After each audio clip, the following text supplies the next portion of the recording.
Welcome back. In today's episode, we continue our conversation with Allyson Ward, best-selling author of Please Don't Come Home, Except for a Visit, a field guide to creating independent young adults. In today's episode, she talks about the financial impact of letting your young adult stay at home. And if they are at home, how do you get the 27-year-old off your couch and somewhere else? Stay tuned. Welcome to this edition of Peak Performers Podcast with your host, Thor Conklin. Thor will be sharing the necessary tools, strategies, and psychology you'll need to become a peak performer in any area of your life or business.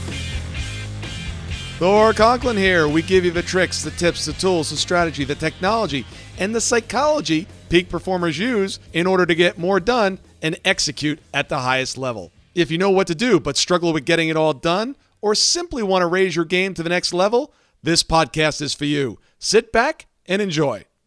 Tell us what we're going to do here. We have a parent that has their child who's 25, 26, 27, and they're on the couch. They went to college and they're back. They didn't read the book. What do they do? So the first thing you want to do, let's say, if this person were my coaching client, I really want to get under the covers and understand what has prevented them, right? What do they want and what do they need? Back to what you said Prevented before. who? The parents or the kid? The parent from saying, okay, it's time to move out. Okay. Or let's say they did say, hey, all right, it's time to move out. And then the kid's just like, hey. Why didn't they enforce it? So what I'm saying is I want to get under the covers of what prevents you as the parent from just saying, hey, I'm cutting you off. It's time to go. Because I've had parents who are exactly the situation that you're talking about. And there's people listening that are in this situation. Yeah, right. And again, this is why I brought up the example of the divorced parents. Oftentimes, I'll tell you, one of my clients who said, oh, but her father and I had this really horrible divorce and I just felt badly. Now, and her daughter had, a degree, a great job. There was nothing preventing from, she had money, she had the means, right? She just would prefer to live at home, not pay any rent, not do any chores, not make any contribution to the household. Well, I think a lot of times, too, the parent, and if it's a single-parent situation, the parent almost puts a little guilt on them. It's like, I don't have anybody anymore. Right. Well, sometimes yes and sometimes no. Okay. So that definitely can happen. In this case, this one client I'm thinking that was not the case. I mean, this woman wanted her kid out of the house. Right. But do you think the kid? She was not looking for it. But the kid was comfortable. Yeah. It's like, gee, Thor, many people, might not be you or me, but if somebody said, hey, you can come live in my luxury home, which is much better than you can live, for free, I'll make your meals and do your laundry. Yeah. I'm in. Right. What's your address? Right, exactly. Right? I mean, I'm a single guy. I don't want to cook anymore or do my laundry.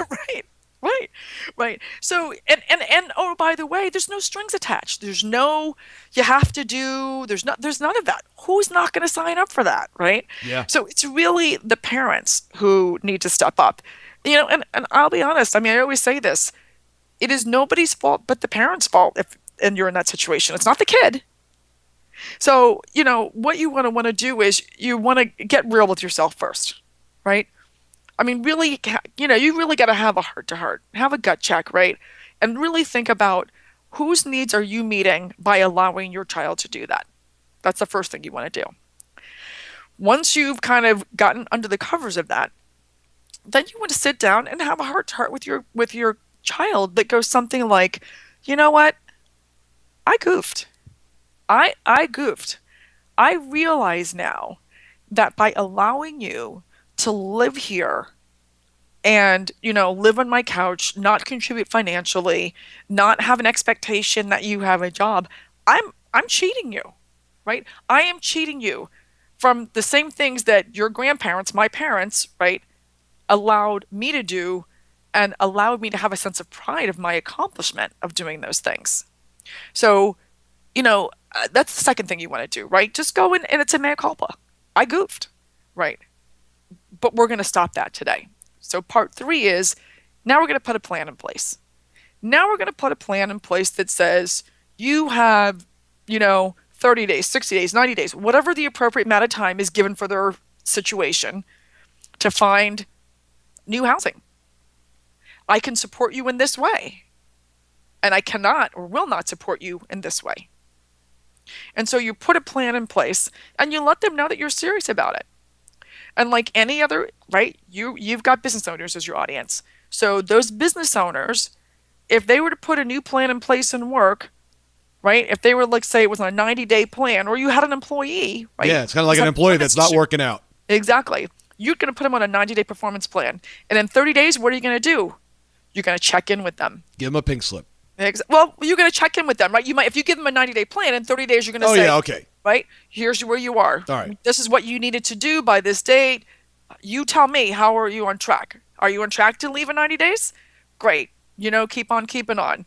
I mean, you want to check in with them and make sure they're on track, and then say no, because 90 days is fast approaching. I just want to make sure you're on, because I'm changing the locks in 90 days. Ooh. And you gotta mean it. Interesting. Yeah, it's just like an employee. I mean, if it's not working, you give a pink slip, the checks stop coming, and you no longer have a desk here. Right. Because just like in your business, if you have somebody sitting in your office and you're giving them a paycheck and they're not getting the task done that you've hired them to do, you're essentially double paying, right? You're paying somebody for nothing, and you've got the lost productivity of what they're supposed to be accomplishing. Okay. Same thing with your child at home. That money that you're spending on them being there, and you might say, oh, well, I have a house anyway. Yeah. But do you have the heat and electricity and hot water and, food and all those other expenses? Are those also the same? And if you're paying for their car or their insurance or their cell phone bill, all of that money you could be putting towards your retirement. You could be putting that towards just enjoyment of your, for yourself. I mean, there's a lot of things you could be putting that money towards. And let's face it, we are having children older than our parents did. So if you're one of those people who's paying for your kid to go to school, I was fortunate enough that my dad paid for me to go to college. Well, when I got out of college, he still had a very long time to work because he was much younger. He was like 10 to 12 years younger than I was when I had kids. Well, my working life is going to be not nearly as long because I had my kids older. So I really do need to think about this. And it's just like your business. You want to step back and say, what is the impact of this decision of letting my kid be here on my financial position? Great advice. With everything that you have going on, you found time to actually get this book written. For all those in the audience that are thinking about writing a book, what are some of the tips that you have for them? That's a great question. I will tell you. Well, I'm a great host. Yes, you are. Yes, you are, Thor. About a year ago was when I decided I wanted to write a book. And I actually started writing a different book. And then one day something happened, and I won't go into that whole story, but something happened that really triggered with me that said, oh my gosh, this is the book you're supposed to be writing about. And I just shared that little piece to say, you really got to be passionate about what it is you're doing. And the other book I was struggling with because I was not as passionate. It's near and dear to my heart. But when this something triggered in me that realized, oh no, I mean, my whole life has been about parenting and about kids and helping other people and being that person people go to ask questions, right? But I never really thought about it. But something happened and I was like, oh my gosh, this is the book I'm meant to write. And, I wrote, I struggled, I got busy, I had a full-time job and a big job at that. And so I had a lot of roadblocks. I had a lot of reasons why I might not get this done. And then in January, I said to myself, again, it was kind of around that period of doing, my end of year planning. And I thought to myself, am I going to really be in the same position with the same job at the same time next year? Because I am not happy in this job. I don't feel like what I'm doing, I'm uniquely qualified to do. I don't feel like I'm making a contribution to the world, and contribution is important to me. And you had a big job.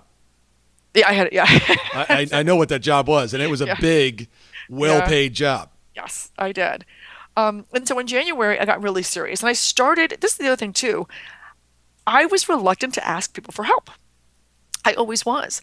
And then one day, because I felt like I had to do it by myself. That was probably like one of the biggest lessons I learned in this process.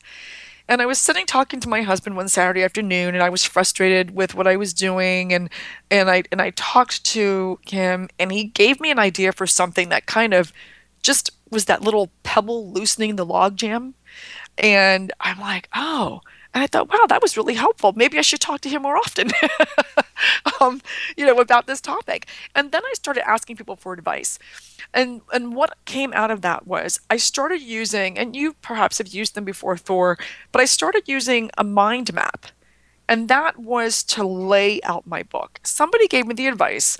A friend, actually both of ours, Valeria, gave me a piece of advice, and she said, use a mind map to lay out your book. So if you're familiar with a mind map, or if you're not, it's essentially a visual representation of your thinking process. And so I made branches of a tree, is what it looks like. And I said, I want to talk about this topic, and this topic, and this topic. Then I broke each of those down to a much more granular piece. That was the piece. I spent a lot of time on that tree. What is it I want to say? And then, because I was still working, now that I had that big piece done, I might take, I would chunk it down and I'd say, okay, great. I'm going to spend Saturday afternoon in the library, and I'm going to give myself 4 hours, and I'm going to write these 3 branches, right? These 3 kind of sub branches, if you will. And I chunked it down like that. When I got almost done, ready to hand it to my editor, a lot of things happened, but I felt like, you know what? This is what excites me so much. And I just quit my job. At a company I'd been at for more than 20 years. I had a very good salary, and really kind of without a plan. Now, I'm not necessarily advocating that for everybody, but what I am advocating everybody is get excited, get passionate, get so focused and so driven that you're willing to burn the boats. And that's what I did. Yeah, that's awesome. I have so many conversations with clients that I ask them, what do you want? What do you need? And they'll say something. I'm like, are you interested or are you committed? Mm-hmm. And they're like, oh, well, I'm committed. Really now? Mm-hmm. And when we dig in, most people are just interested. Mm-hmm. I was just interested for years about all kinds of different things. And I thought I was committed. You've got to get committed, whatever it is. Great advice there. All right, so we're at the point in the interview that I want to know how the audience can get a hold of you and what you're doing. Oh, okay. Well, a couple things. One, my book just was released late this summer, and happy to say that I have a bunch of 5-star reviews on it on Amazon, so they can get the book on Amazon.com. And the title of the book is "Please Don't Come Home Except for a Visit: A Field Guide to Creating Independent Adults." Another way they can get a hold of me is just going to my website, pleasedon'tcomehome.com. And right now, actually, I have an assessment out there I'd love to offer your listeners. Oh, great. Yeah, it's great. It's a great assessment geared towards people with students in high school and even in middle school. It's a great thing to look at, so you can kind of think, okay, how can I get ahead of this? Well, yeah, even if they're infants, right? I mean, eventually they're going to be high school students. Absolutely. If you're a peak performer, get a start on this. Yeah, right, exactly. Peak performers, what was I thinking? That's right, start now. Absolutely. And really the assessment is to assess whether or not your kids, especially if you've got college-bound kids, do they have the life skills for their survival and yours? And they can take this college freshman survival assessment to see whether or not they're prepared. So if you go to my website, again, it's pleasedon'tcomehome.com, they can go there and they can click on a link to get the assessment. I also have got some video tips out there and some other tips that they can do with their students today. And then also once they take their assessment, based upon their score, there's a little video. Great, you scored this, here's what you can do. And now, is this the child that takes the assessment? No, thank you for asking that question. All of my coaching is for parents. I do not coach children. Okay, gotcha. Well, unless they're my children's friends who I do end up coaching. Okay, so this is for the parents. All right, absolutely. Gotcha. Absolutely. Oh, and I would say too, I have a Facebook group.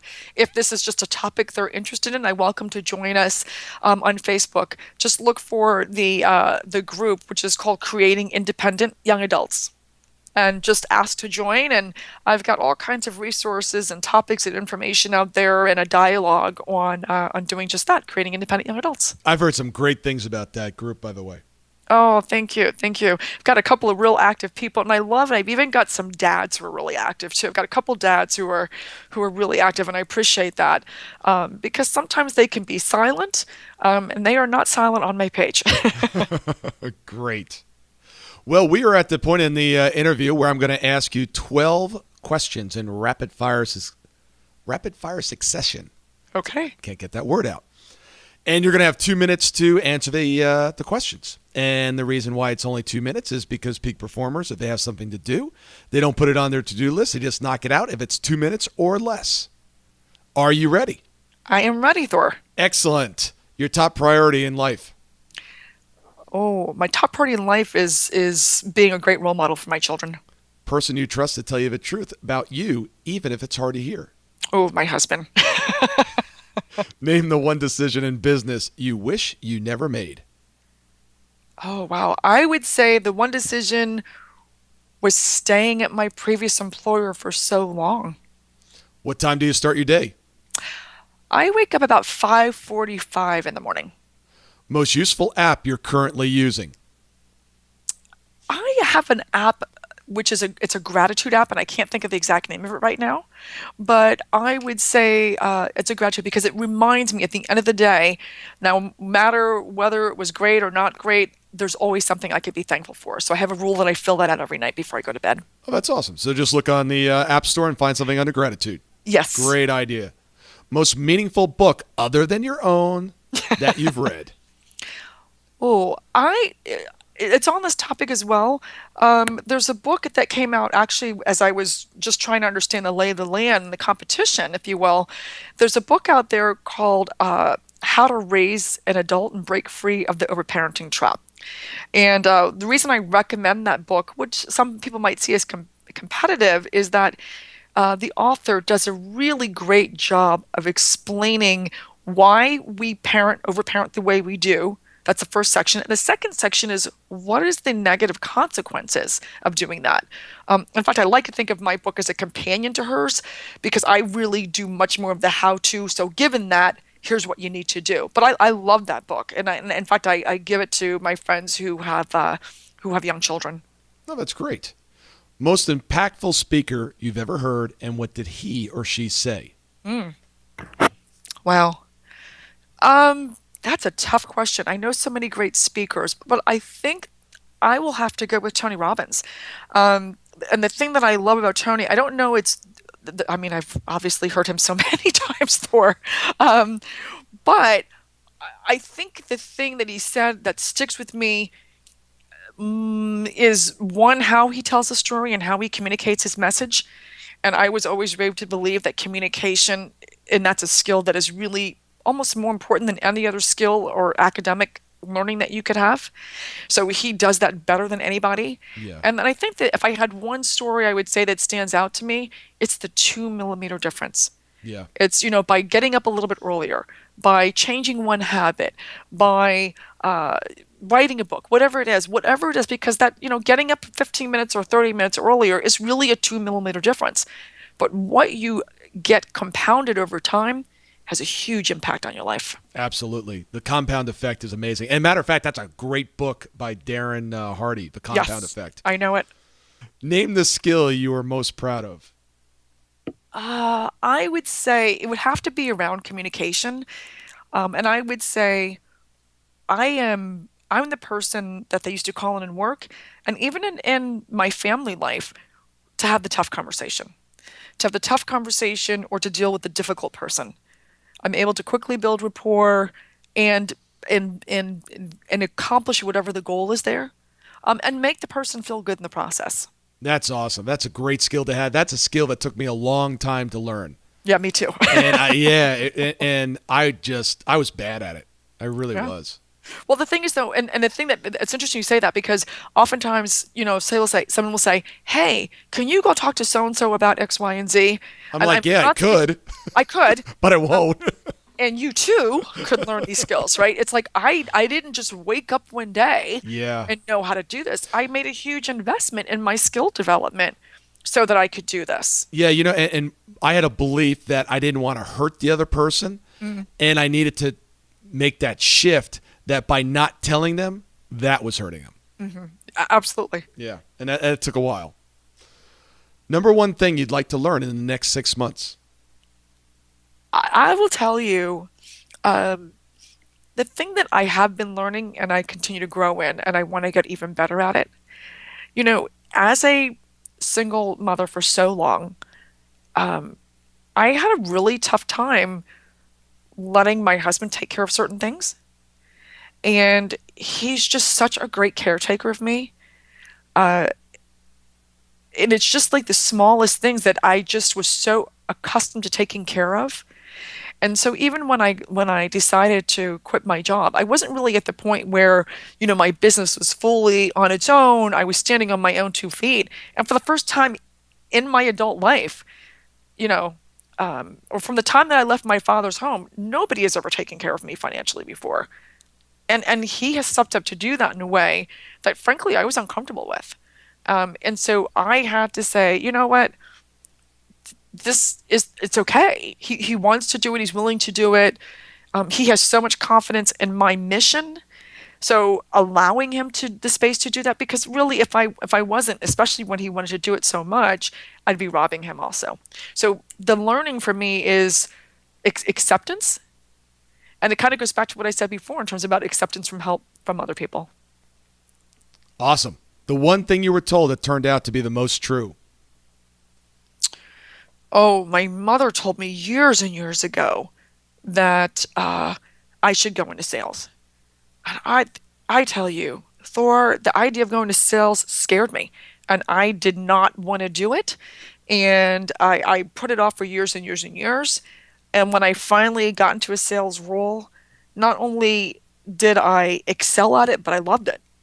It was it was great. I just wish I hadn't dragged my feet so long. Name a profession you'd like to try other than your own. That's a tough one because I'm in a stage of transition. I'm kind of doing that now.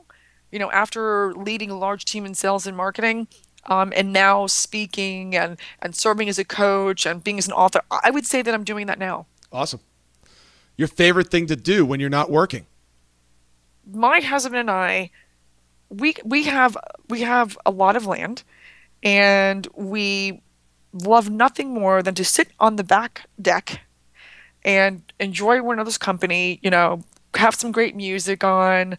My dog is close by, and so that is what we, when the day is done, that is how we enjoy spending our time together. The one thing you must do every single day. Ooh, drink water. I mean, the first thing I do when I get up in the morning is I go get my water with some lemon in it, and I stretch. Your top goal for 2016.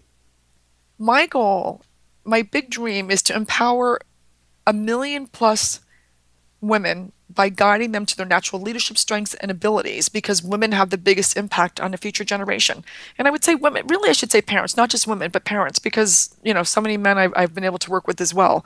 But it's the idea of serving the next generation.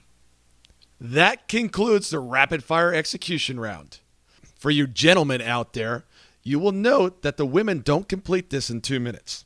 When you ask your girl a question, sit back and listen. Well, but Thor, you knew me. You know how that was going to be. I know. Yes, I know. Well, yeah, and the answers are so good, I was not going to cut you off. But it's funny, you get the guys on here. What's your top goal for 2016? $1 million. What's your next question? And it's like, boom, boom, boom. I had one guy do this in 45 seconds. And he's like, how much time was it? It's hilarious. So like episode number 8, Damon Sewell.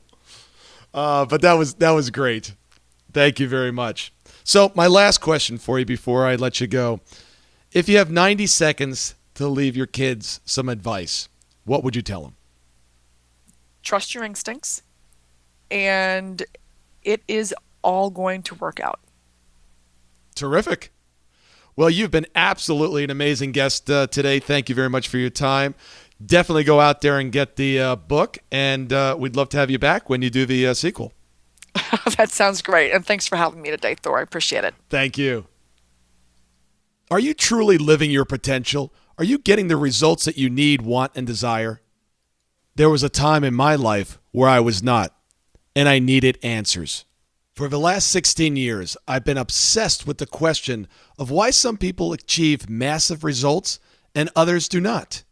And I found out that it comes down to one thing: execution, and the ability to take your ideas and plans and dreams and turn them into reality. That led me to the question: what are peak performers doing that others are not doing? How do they think? How do they act? What is behind the science of execution?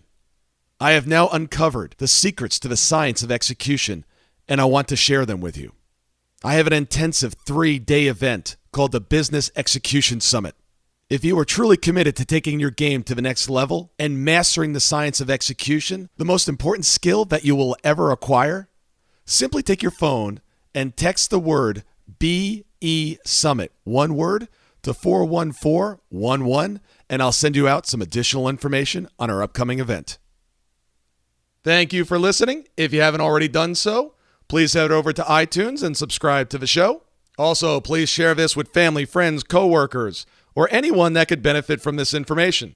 To make it very easy to share these episodes, simply go to my Facebook page, Thor Conklin, click on the episode that you want to share, and you can post it to your timeline. You just might be helping one of your friends on Facebook by sharing it on your page. You can follow us on Facebook and Twitter at Thor Conklin. The website is thorconklin.com. The email is info@thorconklin. While at the website, please sign up for our weekly newsletter with additional tricks, tips, tools, and psychology on how to be a peak performer. Remember, these episodes are anywhere between 6 and 35 minutes and are meant to be consumed during dot time doing other things. Until tomorrow, have an absolutely amazing day.